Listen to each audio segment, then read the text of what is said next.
अस्सलामुअलैकुम, welcome to my channel cooking with mom. I am here with my new recipe जो कि है मटका मटन कढ़ाई। आज मैं बहुत ही इजी मेथड से आपको बनाना सिखाऊंगी। आपको किसी भी चीज़ को ग्राइंड करने की ज़रूरत नहीं पड़ेगी। सारे इंग्रेडिएंट्स एक ही बार आप ऐड करेंगे और 1 घंटे के अंदर आपकी रेसिपी रेडी हो जाएगी। और मटके में कोई भी रेसिपी बनाने का सबसे बड़ा ये फ़ायदा होता है कि नेचुरल तौर पर इसमें टेस्ट होता है और ये नेचुरल तौर पर बहुत ही टेस्टी बनती है। आज मैं देसी तरीके से आपको मटन बनाना सिखाऊंगी। सबसे पहले मैंने हाफ़ के जी मटन ले लिया और उसको अच्छे से वॉश कर लिया है। उसके बाद हम मिट्टी की हांडी लेंगे और ये मटन इसमें ऐड कर देंगे। अब हम ऐड करेंगे इसमें प्याज जो कि एक मीडियम साइज़ है और उसको मैंने बारीक लंबाई के रुख में काटा है। 1 अदद मीडियम साइज़ टमाटर, 1 टेबलस्पून अदरक का पेस्ट, ये सिर्फ अदरक का पेस्ट है। तकरीबन 2 टेबलस्पून के बराबर साबुत लहसुन, 4 अदद सब्ज़ मिर्चें और उनको मैंने दरमियान में से इस तरह से कट लगा लिया है। 1 टीस्पून चिली फ्लेक्स, 1 टीस्पून नमक, आप अपने टेस्ट के अकॉर्डिंग यूज़ कर सकते हैं।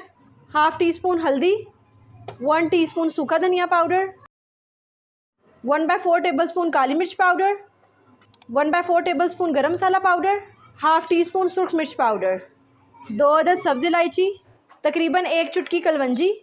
अब इसमें ऐड करेंगे ऑयल जो कि 3 से 4 टेबलस्पून है। अब ऐड करेंगे 1 कप पानी। सारे इंग्रेडिएंट्स इसमें ऐड कर लिए और अब इसे ढक देंगे और इसकी साइड्स को अच्छे से कवर कर देंगे, बंद कर देंगे ताकि ये स्टीम के अंदर पके। सारी साइड से अच्छे से कवर करने के बाद अब हम इसे चूल्हे पे रखेंगे तकरीबन 40 मिनट के लिए। मीडियम फ्लेम पे इसको पकने के लिए छोड़ देंगे। जैसे ही हांडी अच्छे से गर्म हो जाएगी तो इसकी फ्लेम आपने लो कर देनी है। तो ये देखिए हांडी अच्छे से गर्म हो गई है। इसकी ये पहचान है कि आटा इस तरह से खुश्क हो जाएगा और साथ चिपक जाएगा। अब हम इसकी फ्लेम जो है लो कर देंगे। फ्लेम लो करने के बाद कम से कम 40 मिनट के लिए इसे पकाएंगे। इसको पकते हुए तकरीबन 40 मिनट हो गए हैं। अब इसकी फ्लेम ऑफ करेंगे और देखते हैं इसकी कंडीशन क्या है और इसको खोलते हैं।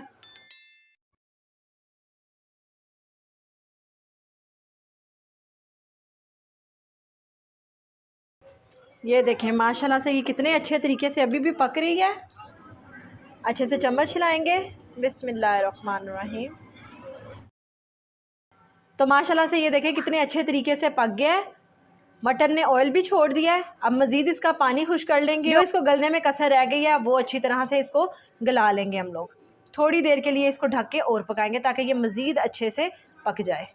मज़ीद 5 मिनट इसको ढक के पका लेंगे ताकि जो मटन ने पानी छोड़ा वो अच्छे से खुश्क हो जाए। तो माशाल्लाह से मज़ीद 5 मिनट ढक के हमने इसको पका लिया और ये देखें तो माशाल्लाह से देखें कितने अच्छे से पक गया और मटन भी बहुत अच्छे से गल गया। और अब हम इसे निकालेंगे, डिश आउट करेंगे और फाइनल लुक आपसे शेयर करेंगे। तो माशाल्लाह से ये है हमारी आज की रेसिपी की फाइनल लुक। आप भी इसको ज़रूर ट्राई करें, अपने फ्रेंड्स फैमिली के साथ शेयर करें और मेरे चैनल को लाइक और सब्सक्राइब करना ना भूलिएगा। Thank you so much for watching my video. Stay connected with us. अल्लाह हाफिज़। यमी। Thank you mom.